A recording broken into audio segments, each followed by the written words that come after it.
Assalamualaikum warahmatullahi wabarakatuh, and a good day to everyone. Before we get into the contents of this video, I would like to make some clarification that this video specially made for Madam Farhanin for the assessment of e-portfolio for the Law of Contract 1. Get to know me. My name is Adini BINTI RAHMAN, and people usually call me Adini.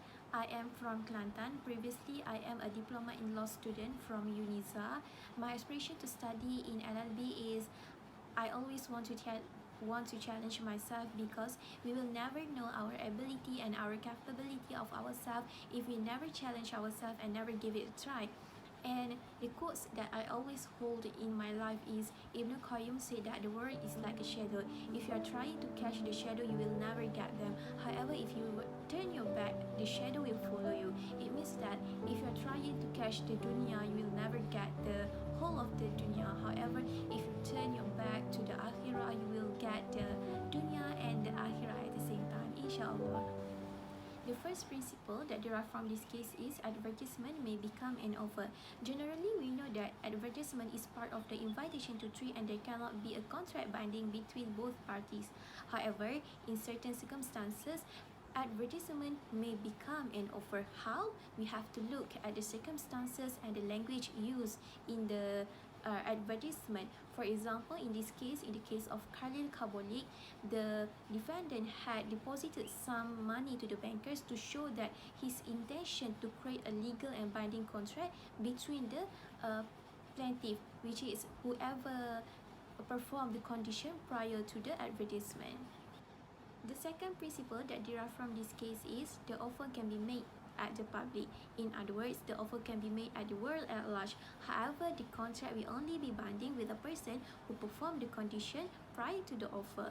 So in this case, Miss Khalil is said to perform the condition prior to the offer when she bought and used the smoke ball. However, she still contract with the influencer. The third principle that derives from this case is the acceptance must be communicate.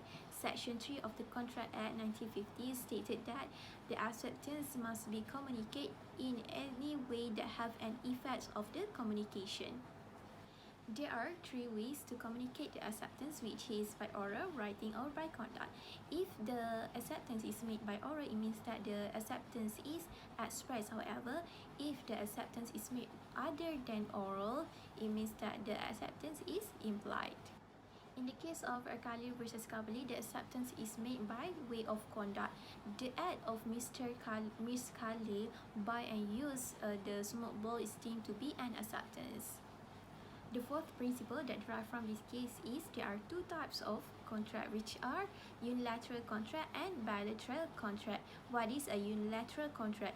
Unilateral contract is a promise for an act. Here, the company had promised to refund £100 if Miss Khalil had used and bought the smoke ball but still contract with the influencer.